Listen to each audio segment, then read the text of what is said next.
We know from over 100 years of research that a certain level of stress is actually necessary for optimal performance. But there's symptoms, and we can actually train the mind to see the symptoms in a different way, whether that's through growth mindset or just a positive reframing, so that if someone's anxious about the test, I would say something. There are three optimal states for any challenging situation.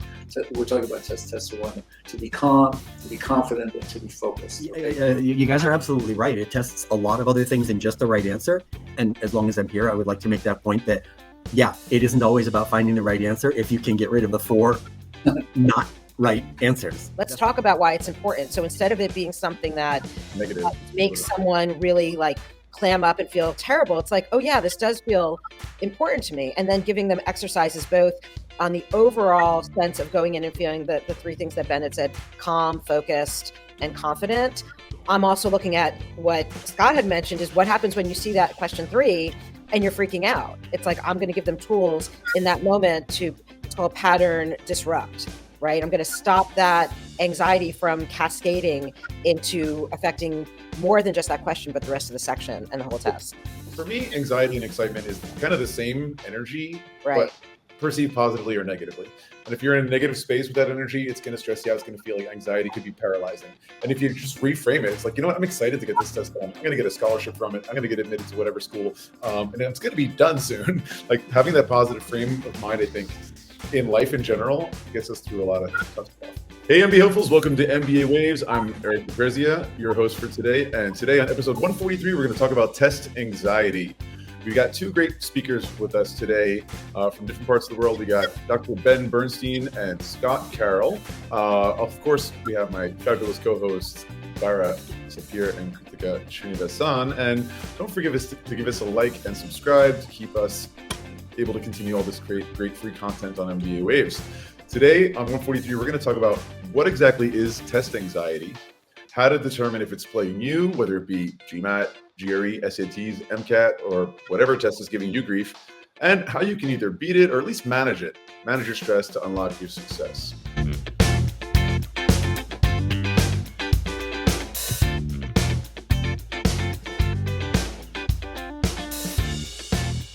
You know, this episode, we've got, I think, well over 100 people registered, which has got to be a record for MBA Waves. So I don't know if it's something going on in the world today, wars, political turmoil, pandemics, whatever, but people are stressed. How are you guys feeling? Really good. Glad to be here. Let's do this. Welcome, everybody. So let's just jump right into it. You know, we all feel nervous before something important, especially when it's high stakes like the GMAT or GRE. It's to be expected, right? So how is test anxiety different? And either one of you who want to get started first, we'll go around the room.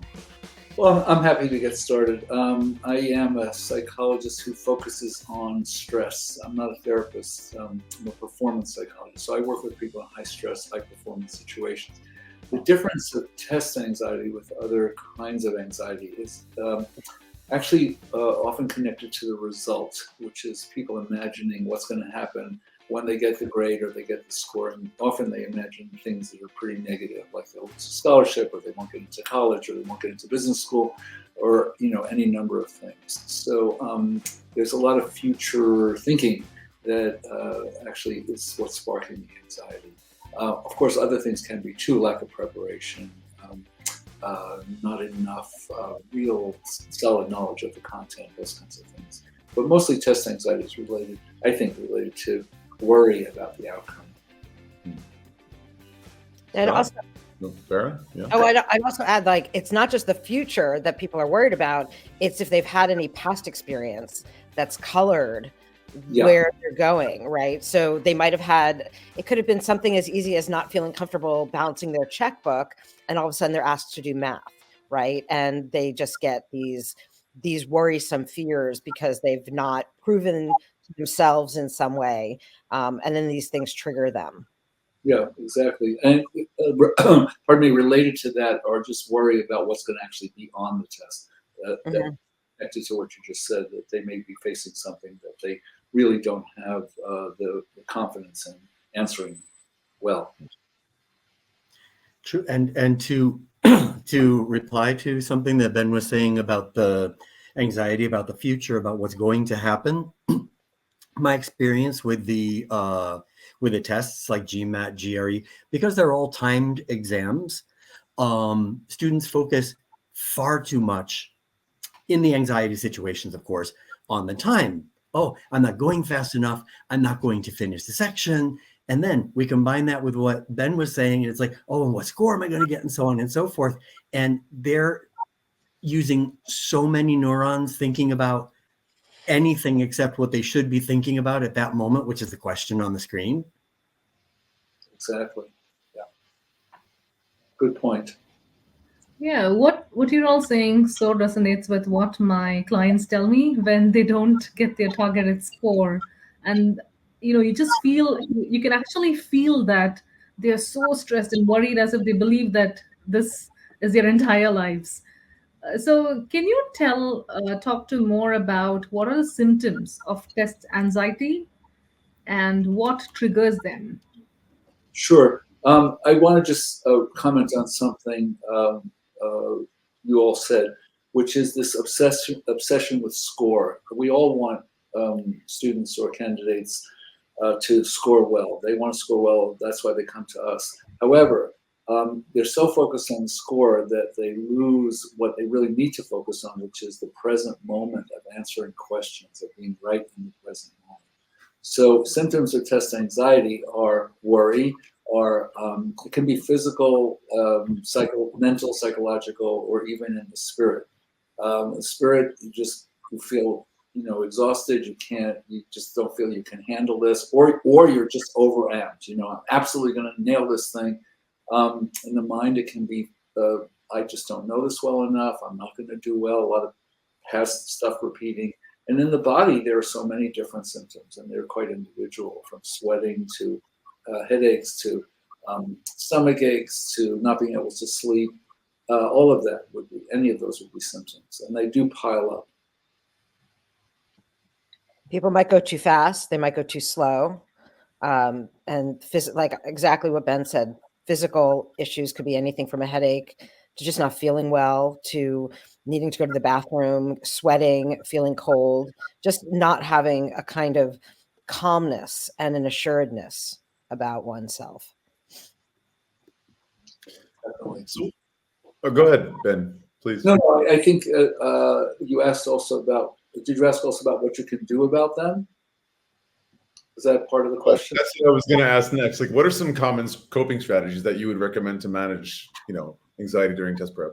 Well, a couple of things I would say. First of all, early identification is the most important, because you don't want it to grow, right? This is kind of like something that just keeps spreading if you don't take care of it. I have to say, Eric, if you don't mind, I'm not into coping strategies, and I'm not into managing. I'm into reducing stress. What are tools that you need to actually reduce the stress? So the first thing is, if you notice physically that you're getting wound up, is you have to learn how to calm yourself down. All the work that I do is based on three things: training students how to be calm, how to be confident, and how to be focused. And there are specific tools for each one. So learning the tools that you need to really calm yourself down. When you start feeling agitated, what do you do when you see an item on a test and your confidence is tested? You think, I can't do this. I don't know what to do. What do you actually do? So you've got to learn what I call performance tools, which are what happens when you actually cross the threshold to take the test. What you do. It's not the same thing as practice. It's a whole different ballgame when you're in the test room. And I'd love to hear what Scott has to say about this too, and Bara. But we tend to focus with students. We have to focus with students on learning the content and learning how the test is structured, and learning a facility with the material. But there are performance tools when students cross over the threshold that they simply really don't train people, and that's what I'm doing all the time. So, sorry. See, before we pivot over to Bara and Scott, I just wanted to ask a qualifier. As you started off when we speak about strategies, you spoke about it's not so much about management for you, but about reducing. And could you make the difference for the listeners who might not know what you mean then? Well, I don't have the dictionary. In fact, I looked this up in the dictionary when I was working with somebody the other day. Managing is more like, I'm going to manage all these things. I'm going to kind of arrange them. I'm going to get them in the right order. Reducing is reducing, like bringing down the stress level. It's very different than managing.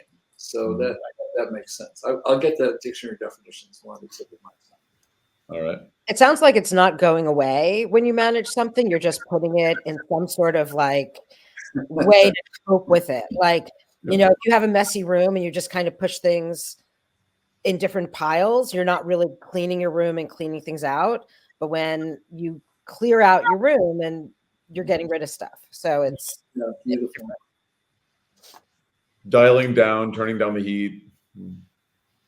Yeah. And I think that it's true that the first step is definitely knowing the exam, knowing the material that's going to be on it, because that would eliminate a whole part of the stress, which is, oh, I don't know what's going to be on the exam, or, oh, I don't know how to do this type of question. And for a lot of people, it's it's a big barrier to get over, oh, I don't know how to do this type of question. And instead of saying, I'll just hope that question doesn't show up, which students really do, it's much easier to say, well, let's learn how to do this question. And it eliminates a problem. It is true also when you get onto the actual exam, I think there's this baggage. There's this, I don't know, monsters from the past or something, where suddenly they're in a test situation and it's like, the score and my timing and how am I, oh my God, I got that question wrong. And it sounds like something that could probably need another type of work while preparing for the exam. Even having that practice, even being able to do a practice test and say, okay, make this just like test day. Right. I find getting students to do that can be very important. Sure. I mean, I think that's a great point that, monsters of the past, I have a number of people come to me and start off with saying, I'm a terrible test taker. And I say to them right away, well, if you're a terrible test taker, why are you coming to me? Because you're a terrible test taker. Rather say, I've had some really bad experiences in the past, and I definitely don't want to repeat that. That's a very different sentence. It's a very different mindset to that. And, apropos of what Scott was just saying, what about students who invariably will see an item on the test, on the actual test, that they haven't seen the same way before? This is how good tests are constructed. They're testing your ability to think, to be in the present, to really put together what you do know with what's in front of you. So if you freak out when you see something, I can't figure this out, I don't know what to do, and you have no tools to work your way through that so that you can come to an answer, preferably the right answer, you get really stuck, and then the clock is ticking, and then you keep freaking out, and you keep freaking out. So it's just a vicious cycle that keeps repeating. And to speak to the point about I'm a bad test taker proclamation, I just wanted to bring about an anecdote of one student today. That student has changed their test date for the fourth time, reschedule the test date for the fourth time, right? And every time they have this fear hey, I had to take my, the big college entrance exam twice. I had a gap year. I literally spent so much time, right? And this is literally the fourth time they've done it, and they've already spent more than a year on this big test. So, and you also alluded to it. So, how does someone get out of this mindset or get the shift? The easiest way to say is, how long do you want this to go on? I mean, do you want to keep doing this forever, or would you rather get out of it? And invariably people will say they'd rather get out of it, but they don't know how. No one's shown them how. So all they know is to repeat. We're human beings. We're creatures of habit. We're going to repeat until Freud said, we repeat until we remember. Remember, do you really want this to continue? Some of that's also, I have to say, in my experience, some of that's also a delay tactic. There's a lot riding on big exams, which is that it is a threshold to whatever's coming next. And that itself can cause a lot of anxiety. What is my career going to be? Will I really be able to do well in this? on and on and on. And that alone can also be like, I don't want to take the test. I don't want to take the test. So I think, careful talking about all that stuff starts with what do you want for yourself? What would you like to, what state would you like to be in? I think also though, the irony is that by delaying it, the students also having some agency, right? And so they're actually self-soothing by doing this delay tactic, even though, thinking like, oh, is this coping or managing? I mean, in a way it is, because it's self-soothing to have that agency to change the date of the test. It's probably, they feel, the only time that they might have some control over a situation that they feel out of control. It's such a great point, except I would add it's oddly self-soothing. Oh, it's so odd. It's I mean, it's so counter to what's really happening, because the more that you have control over understanding the material and feel the word that you keep saying, Ben, present, you said it a couple of times. It's so important. It's the most important thing, to be present with the question, it's a dance, right? We often say that on MBA Waves, that this is all a dance, and you get to lead, but you get to respond, right? It's not just about plowing through and changing your to the test. So, yeah, I mean, I think you could definitely, before we get into some strategies for during the test, like how you can cope while taking, still talking about the prep period, right? Which can last anywhere from the minimum, like 2 months usually for GMAT, GRE, up to like 4, 5, 6, depending on where you come from, depending on what your native language is or your career, are the two main factors that influence what sections you usually do better or worse in. And I think that delaying the test, like Bara was saying, having some agency, like it sort of like gives you a false sense of control. Like ultimately you need to do this thing. And, it's a sort of, I don't know, a short-term sense of satisfaction and relief when it's ultimately coming. I always tell people, think ahead, like when is the best time of the year that tends to be the least full for you? Is summer a good time because it's more slow, or do you have a lot of travel and fun things happening? Is it better during Christmas break? Or, think about that and then just kind of count backwards and figure out when the best time to start is. But it also, what you guys have been saying has got me thinking about how just some people self-identify, or perhaps they're diagnosed as an anxious person. People who are consider themselves just generally anxious. And are there different coping mechanisms, or coping strategies for someone who is diagnosed or self-diagnosed as anxious versus someone else? What are you guys' thoughts on that? My experience. Oh, sorry. Go ahead. You, Scott, please. I was just going to say my experience is probably different from Ben's, because I get the stress of the typical students that, like typical test anxiety, getting stuck on questions, spending 10 minutes on a question, these kinds of things. Whereas I would assume that Ben is working probably with people who have got more complications regarding the kind of stress that they can bring to this. For my students is mostly just regular, good old fashioned, it's the day of the test and, it's question number 3 and I have to answer this question. And so I'm going to waste too much time answering this question and ruining the rhythm for the whole thing. Or, I actually, Eric, would you please remind me what the question was? Because I want to get lost. There are different coping strategies for people who are like kind of like diagnosed or self-diagnosed as anxious versus someone who's not. Yeah, I think trying to take importance away from the exam. I know we were talking before earlier about, it's an important test and so on and so forth. I don't usually tell students that it is. I usually say, this is just a standardized test. It does it does test like lateral thinking, different ways to get around a question. It does test content, but it's not going to get you into whatever university you want to get into. It's just like ticking the box. It's like, but the average score and so on. It's like, okay, that's true. But how are your academic scores? So I guess in a way, and I'm just thinking this now, it's taking a little bit of the pressure off of the exam and distributing a little bit more of, you've got a whole profile.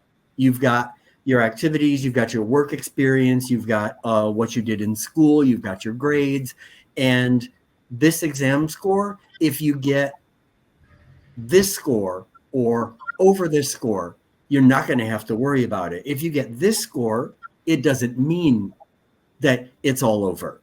So go in, get the best score that you can, and then we take it from there. So, I mean, it's really just sort of, it's kind of like people that get stressed when they have to do an interview. Sure. It's exactly like, it's exactly like I would add to that that's true. What Scott is saying is absolutely true for everyone. And when a person has a diagnosable condition of some kind of anxiety disorder, that needs a different kind of be addressed differently. I make that very clear to people when they come to me. As a licensed psychologist, I have to make a distinction between what I do, which is much more like coaching or is educational, than therapy. And if a person really needs therapy, which is they need to really have this ongoing anxiety that they experience addressed, that has to be done in a different way. Some of that, as Scott's saying, some of that can really be addressed in bringing the whole experience back down to earth. And that can help everybody. I think what Scott said is totally true. But however, if there's more going on, the person may need counseling, therapy, medication. That's actually out of my purview. I don't mix the two for that reason. It makes the situation very much more complex. So if a person who's listening does have some kind of generalized anxiety, meaning they're feeling anxious, not just about the test, I strongly encourage you to get in contact with anyone that might be able to help you. So that could be a therapist, a counselor. If you're already at a university, almost every university has counseling service. Talk to a friend that you know who might be in therapy. Get help for it, because you can get help. There's so many different ways of getting help for anxiety. I'm sure we would all encourage. Now we're bringing our sponsor BetterHelp, if only. Anyway, okay, Eric, actually, I've got one thing to pop in on, because I think it's interesting that because the three of us handle anxiety differently, and I'm not a psychotherapist, but I do handle it in terms of being more like a coach also. But I'm looking at when students come to me, I'm looking at it as what are the symptoms and how do we get rid of the symptoms and how do we get rid of them fast, right? Like I'm not looking for a long process the way a psychologist or a psychiatrist would look at it. But even if someone has generalized anxiety, it's good for me to know that. But there's symptoms, and we can actually train the mind to see the symptoms in a different way, whether that's through growth mindset or just a positive reframing, so that if someone's anxious about the test, I would say something to them like, wow, this must be really important to you. Let's talk about why it's important. So instead of it being something that negative makes someone really like clam up and feel terrible, it's like, oh yeah, this does feel important to me. And then giving them exercises both on the overall sense of going in and feeling the three things that Bennett said: calm, focused, and confident. I'm also looking at what Scott had mentioned is what happens when you see that question 3 and you're freaking out. It's like, I'm going to give them tools in that moment to, it's called pattern disrupt, right? I'm going to stop that anxiety from cascading into affecting more than just that question, but the rest of the section and the whole test. You bring up a good point, Bara. Like, just that for me, anxiety and excitement is kind of the same energy, right? But perceived positively or negatively. And if you're in a negative space with that energy, it's going to stress you out. It's going to feel like anxiety could be paralyzing. And if you just reframe it, it's like, you know what? I'm excited to get this test done. I'm going to get a scholarship from it. I'm going to get admitted to whatever school. And it's going to be done soon. Like having that positive frame of mind, I think, in life in general, gets us through a lot of tough stuff. And being present in the moment, like what is going to bring you back to the moment so that you can actually be with the question, what it's asking of you and who you want to be. And not just the right question sometimes, but the least wrong, right? Because it's not, sometimes it's not like you can't get the right one, but you know what? This one is the least wrong. Yeah. So what I'm hearing is like awareness, training, and tools, to help with these. I have a question like, how can someone figure out that they're having the normal level of anxiety versus a heightened state of anxiety? How can they figure it out for themselves? Well, when you say a normal level of anxiety, I would reframe that a little bit. We know from over 100 years of research that a certain level of stress is actually necessary for optimal performance. So it's a bell curve relationship, right? Too little stress, performance goes down. Too much stress, but just the right amount of stress. So I wouldn't call that anxiety. I think Eric was a little more connected. It's more about arousal. In other words, the initial studies were actually done about arousal. How do you know is that if you slip into the too much stress, decision making is going to be harder. You're going to have worry. There's going to be a lot of other factors coming in that are impeding, what we've been talking about staying in the present. So I think, if you're able to really think clearly, and if you're able to relate a test item to what you've seen before and able to figure something out. But if you start to back off, if you start to like, I can't do this, and you start to worry, that would be indicative of too much stress. And that what Bara was saying is that the more we can all of us work with students to have them identify these things very quickly and get back to the problem at hand. So the tools that we give them to do that are really essential so they can stay in the present. Tests are not just testing the content. They're testing your ability to think, testing your ability to stay in the present. They're testing your ability to deal with challenge. I mean, it's not just like the right answer thing. That's a very cultural misunderstanding about tests. But there's more to it than that. One of the things I always say is tests don't only measure what you know, they also measure how well you take tests. Yeah, true. And as well, how you do under pressure in general. I mean, the thing with these tests, and I say a lot to like a lot of students that are doing GMAT, all the MBA students and everything, it's like, your boss comes into your office and gives you these 3 documents and says, okay, you got 15 minutes to read them. You got to go in the next room and do a report, basically to a whole committee of people. What do? You do it. So you guys are absolutely right. It tests a lot of other things than just the right answer. And as long as I'm here, I would like to make that point that, yeah, it isn't always about finding the right answer. If you can get rid of the 4 not right answers, that's the wonderful thing about multiple choice. When people come to me, I will tell them, they'll say, I want to get a 1550 on the SAT or 34 on the ACT or whatever on the GMAT or GRE. And I say, look, I want you to get that too. But the reason I'm doing this work is that you learn some tools, life tools, to deal with challenge. We should have all been learning these tools in the 2nd grade, but we haven't. And so we're filling our education. I'm going to do a 15-second rant on education.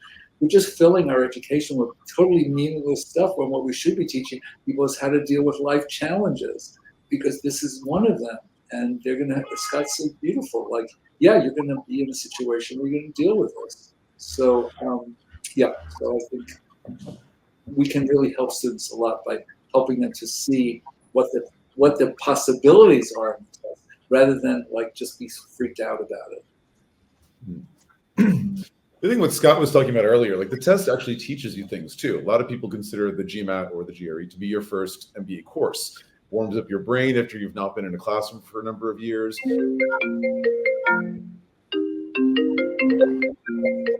is sponsored by Nokia. Sorry. All right. So anyways, kind of lost my train of thought, but it teaches you how to think laterally is what Scott was saying.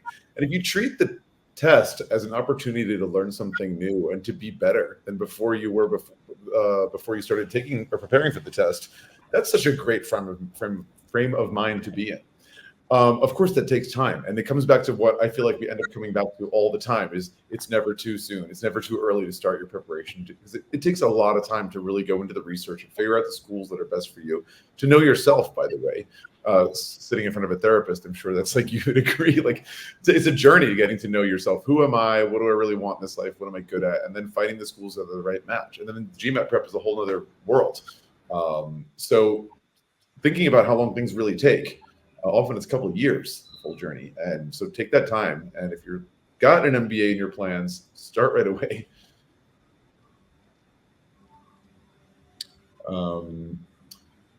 All right, so what about during the test? If we could pivot to like some suggestions or techniques that you would suggest when you're actually in the test mode, you'd like to share. Yeah, I'm happy to jump in here. So I just recap a little bit. There are 3 optimal states for any challenging situation.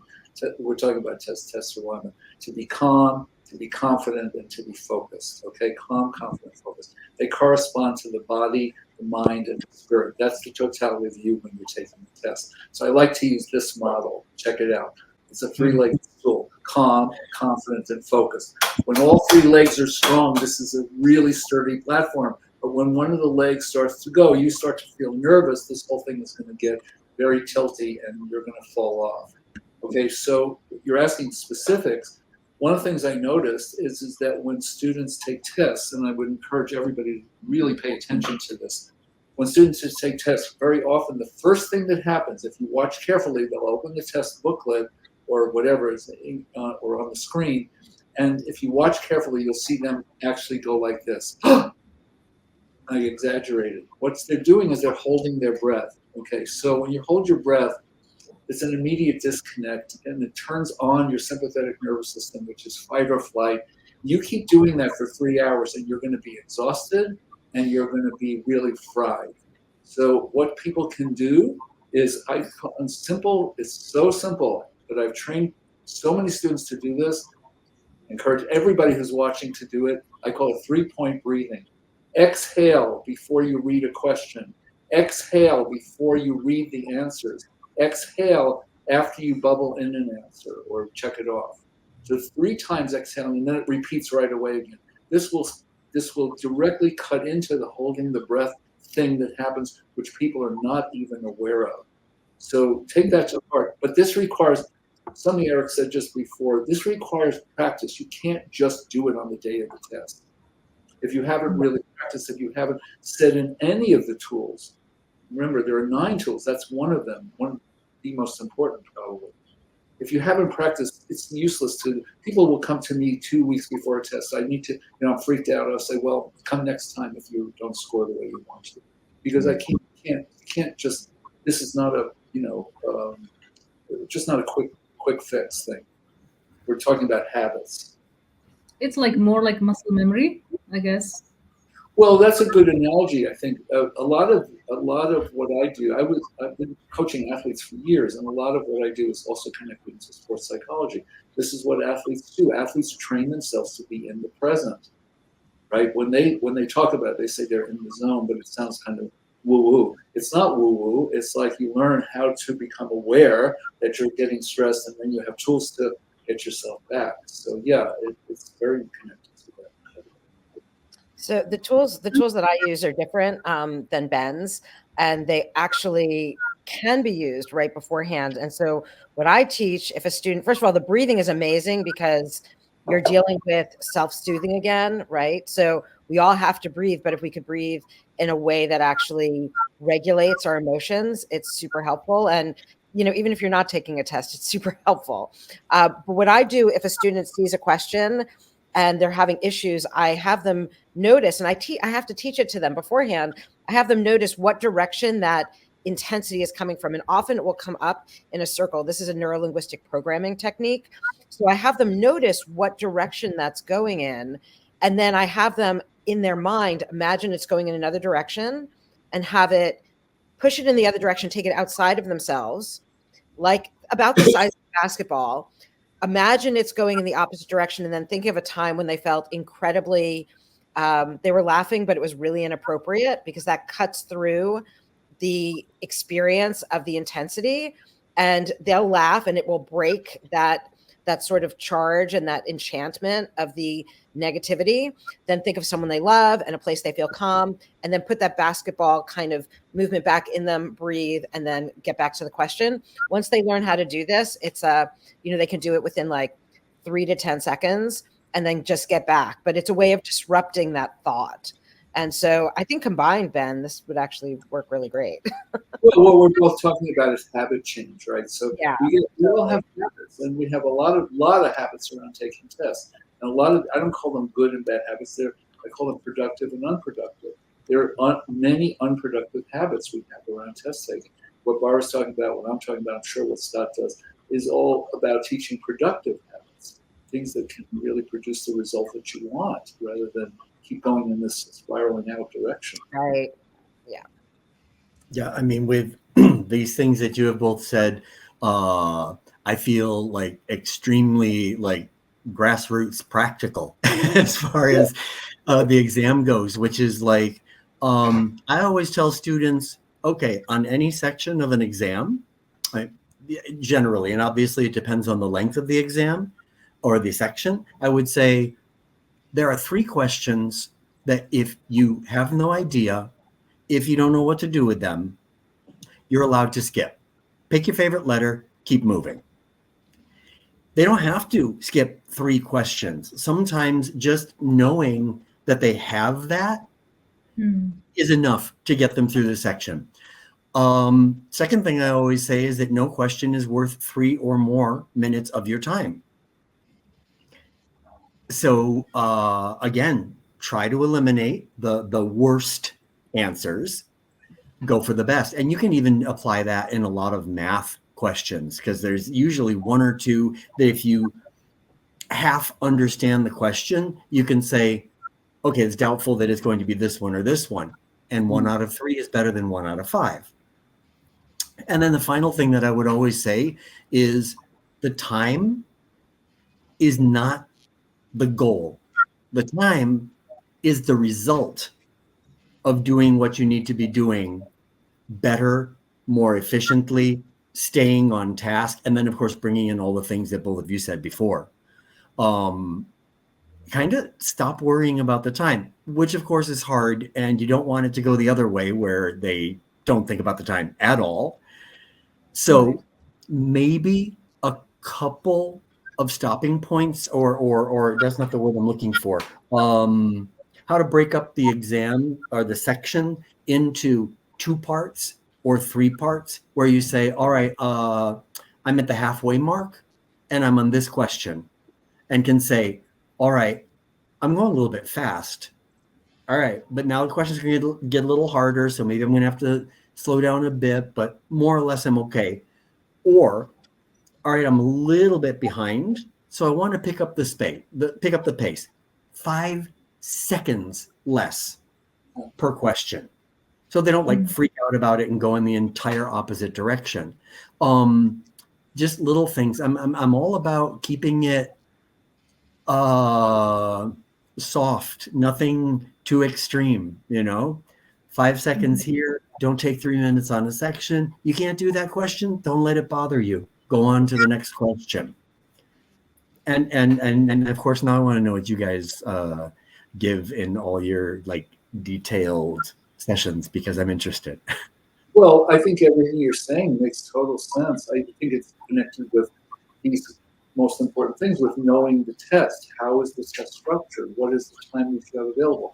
How many questions per section? So I think that, it's like running a cross-country course. You know the course. You know what you're headed toward. I would add something to that, which is we were touching on this, but alluding to taking breaks through the course of the test. Now, most students, when they even suggest that, they go, I don't have the time. But first of all, some tests you do get a break. But in other tests where you don't actually have a break, the advantage to something like just closing your eyes for 3 seconds can really be helpful. Right? The eyes are connected to the nervous system. The central vision which you're using when we're reading is connected to the sympathetic nervous system. It's what amps you up. You have to turn that switch off. You can't have both on at the same time. Turn that off, close your eyes, take a deep exhale, You just have reset your system to using your eyes again. So it's simple things like that can be integrated into what you're saying, Scott, that can be so helpful to people. You know, how do you leave something? How do you leave a question that you're having difficulty with? Acknowledging that you're having difficulty with. How do you leave it and not carry it over into the next question? There are ways to do that. And it's wonderful. It's really helpful for students to learn how to do that. That's managing just, I'm going to say again, to the point of being nauseating, you have to practice this stuff. You can't just have it in, it's not an idea, it's practice. And I think one of the things I have found in terms of students practicing is that, again, they're just looking at score over and over and over again. And to underline something that Scott just said, score is not a goal, score is an outcome. This is really important. The score is an outcome. The goal is to do your best, to learn the material, to be facile with the material, to handle the time. Those are the goals. Score is an outcome. You don't have control over the outcome in the same way. Same thing with athletes. They don't control winning. Like, winning is not a goal. Winning is an outcome. And I think the more we can see that, this will really help them to get into the present, learn what they know, and then they can achieve a score that they want to achieve. I want to piggyback on what both of you have said and talk about the practice piece.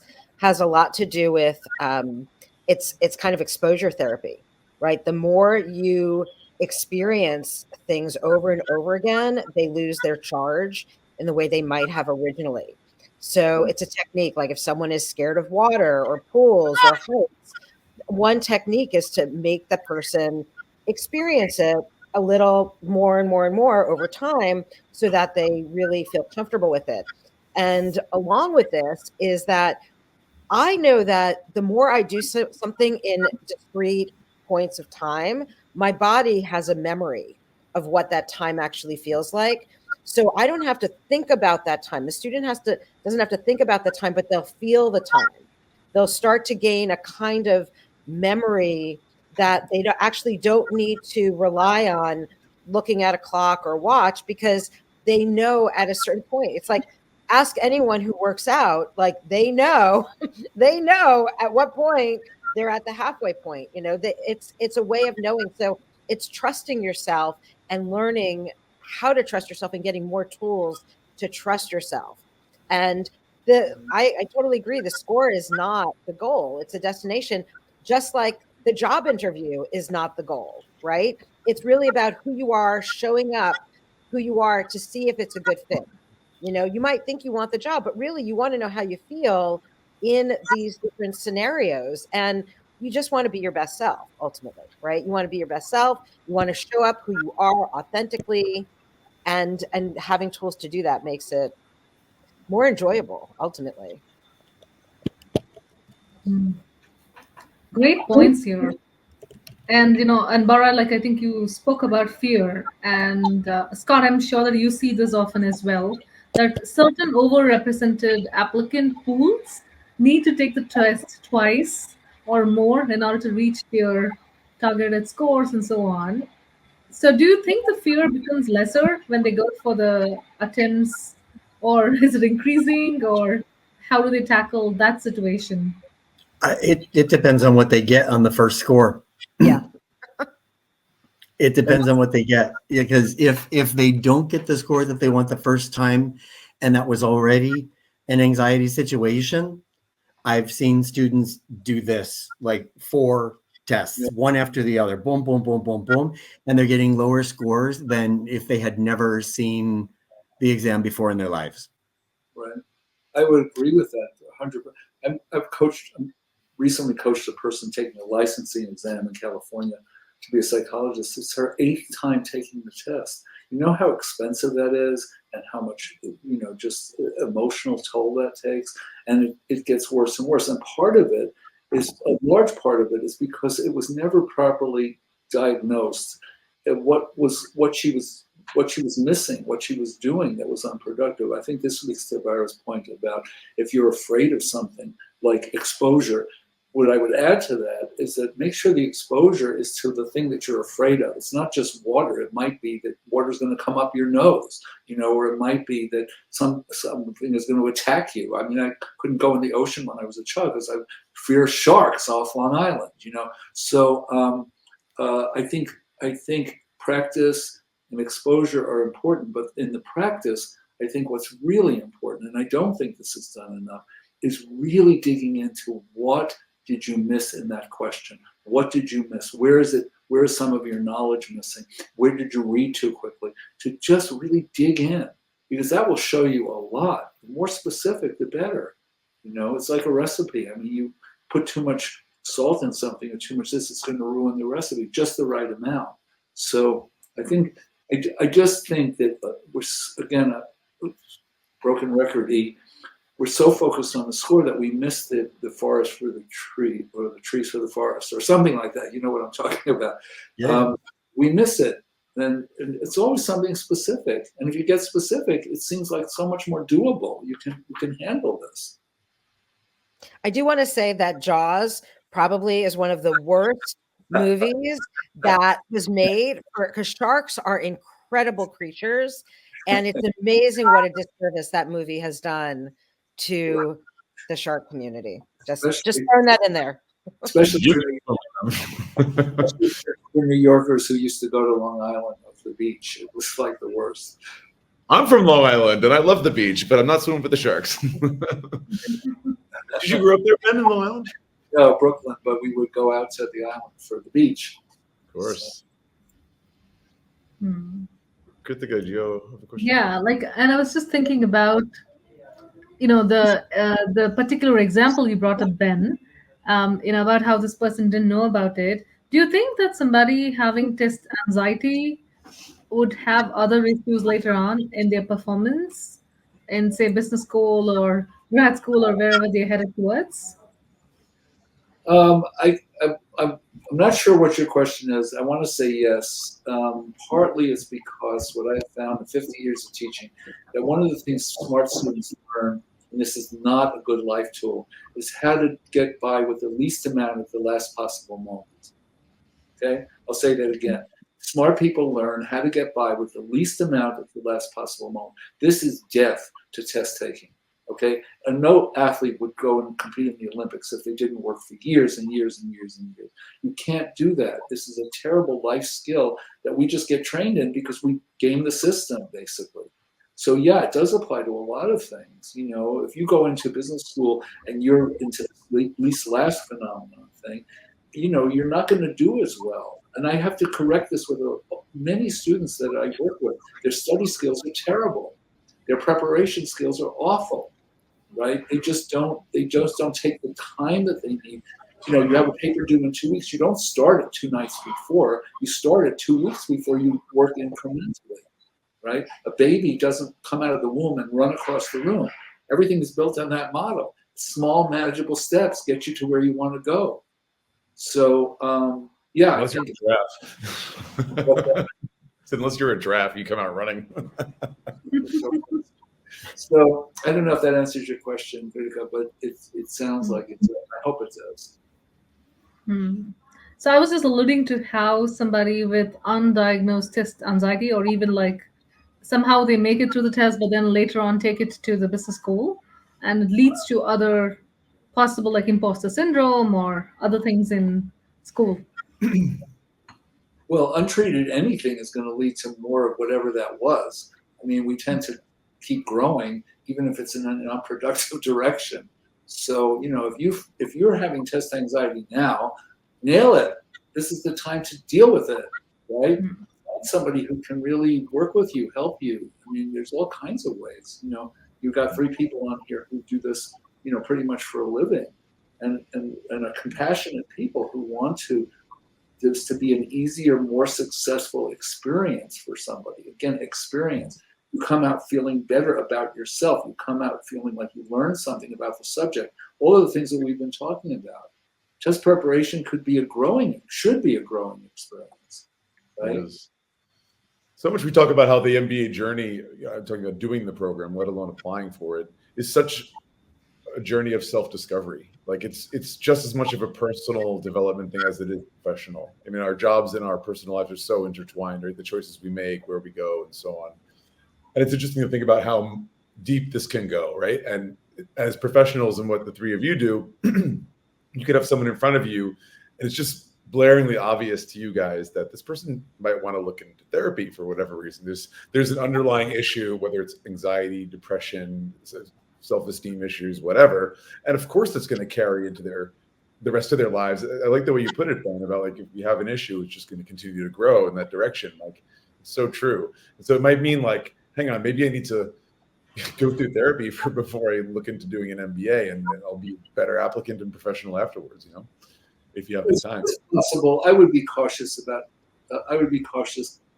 that, in that so many issues that we have, and I say we have, are resolvable if we can talk about them with somebody who is, compassionate, an older person, sister, sibling, a brother, a minister. I'm not sure. I think what you're mentioning, Eric, is important. If you really keep repeating the same thing, and it's so unproductive, and you just can't break through, and you don't think anybody can help you, you should go to a professional who is, really looking at you objectively and helping you. But there's so many steps along the way to work through issues that I really would encourage people to do. A lot of people have confidence issues. The reason they have confidence issues is because they don't want to talk about having confidence issues. So they don't want to admit that they don't know something, right? I got this 8-year-old kid. She had to take an interview for a very private, exclusive school, and she had to take a math test, and she was totally freaked out about math. Well, came to find out, long story short, the reason she was so freaked out about math, she was afraid to say, I don't understand this. Okay? When I coach the parents and the teacher and the kid, that saying I don't understand is exactly the right thing to do, the whole problem cleared up. Okay? So our culture is so geared to, hey, we're up here, like I've got it, I'm with it, No, we're human beings, reminding ourselves it's a good thing. And we all have issues, so deal with the issues. Let me ask you guys a question, all three of you. Do you see any differences between men and women, to simplify things, in terms of what we're talking about, confidence and so on, and between different cultural groups, perhaps? Well, the first part of it is a big booby trap, Eric, because I wouldn't weigh in on that in 5 years, so I'm not going to answer that question. No, the answer is no. Categorically, no, I don't see a difference. In terms of different groups, that's a potent question, actually. I mean, we were talking before, I spend a good deal of time in India. And in South, and my wife is from Hong Kong. In Asian cultures, the parent pressure is definitely more pronounced generally than in Western culture. It's still in Western culture, but it's really apparent. I don't know if you would agree, Krithika, but I think parental pressure is very, very powerful. And yeah, I would definitely agree. Like, especially, and that's what I was alluding to, certain overly represented applicant pools, which have to get so much more in a test than the average. So, for example, the average would be, say, 530, 540 in older GMAT and like saying the world. But in India, it would be like much, much higher, like so much more higher.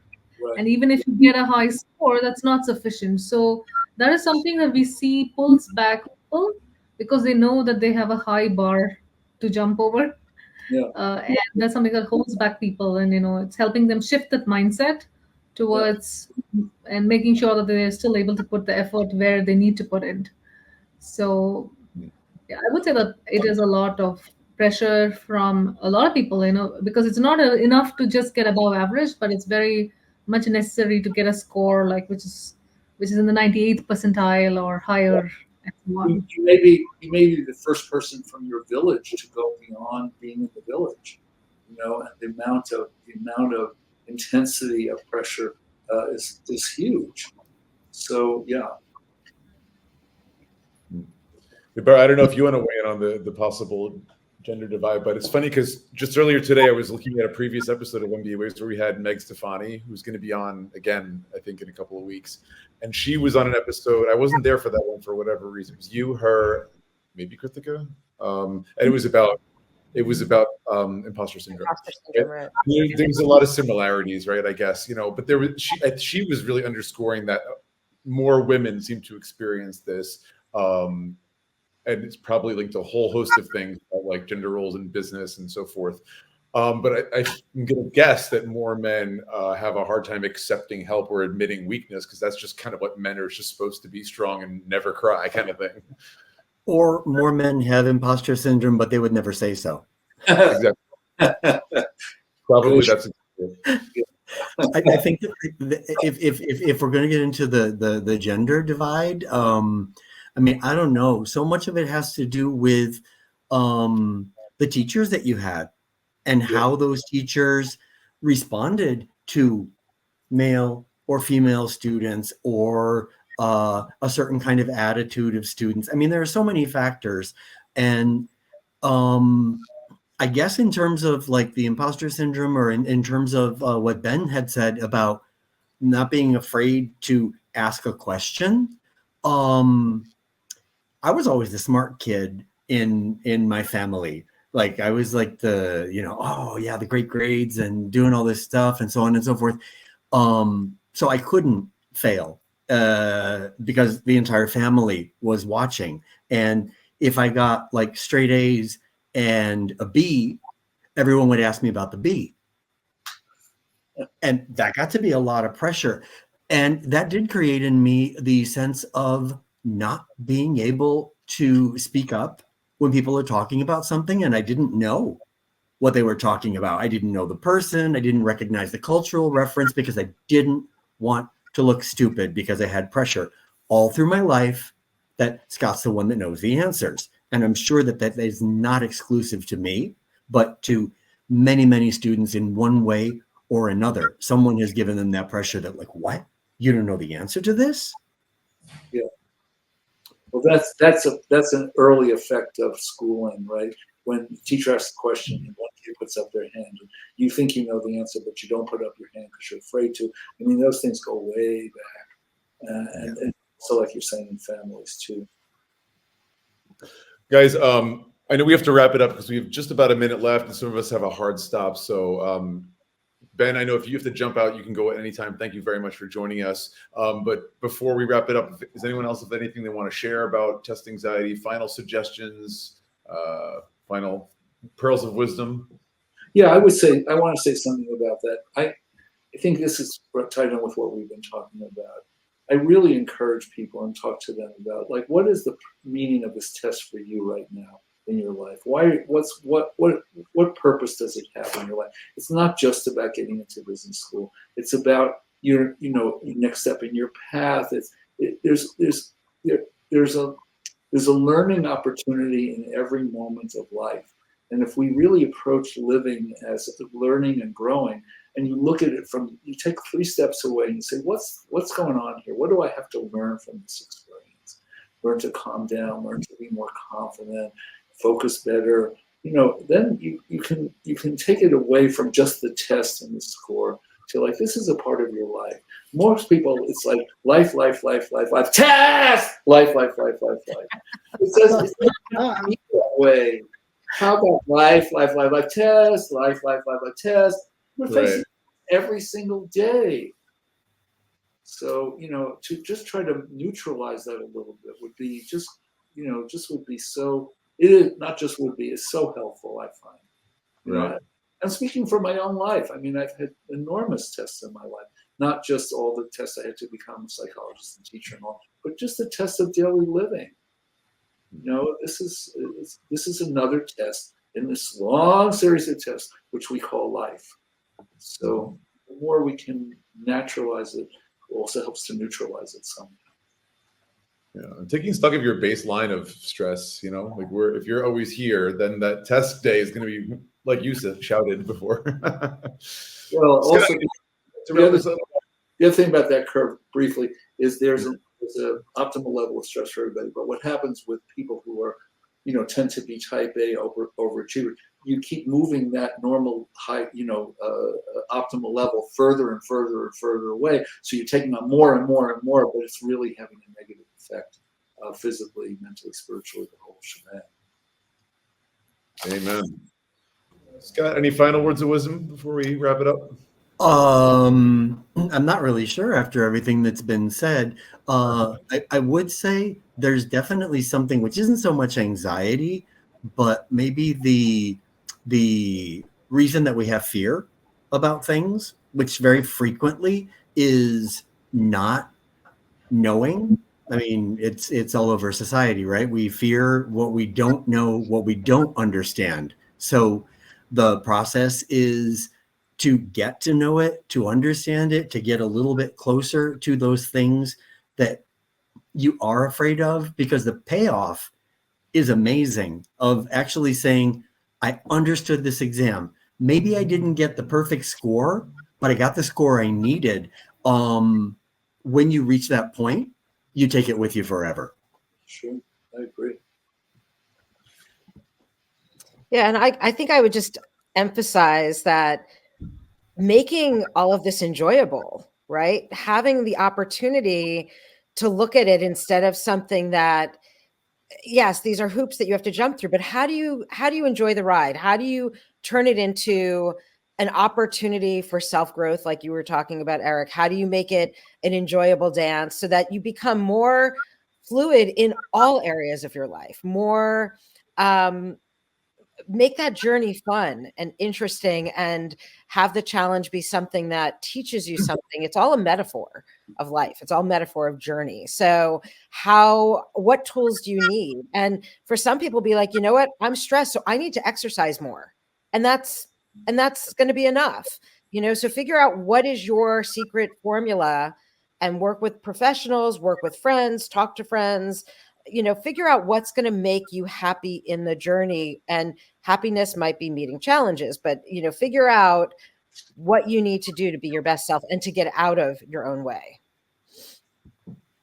Absolutely. Well, that was 3 great bouts of wisdom there.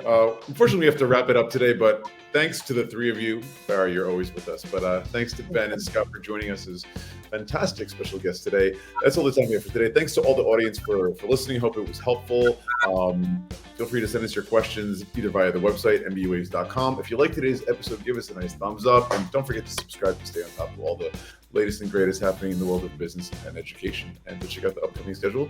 Once again, mbawaves.com. Bye, everyone.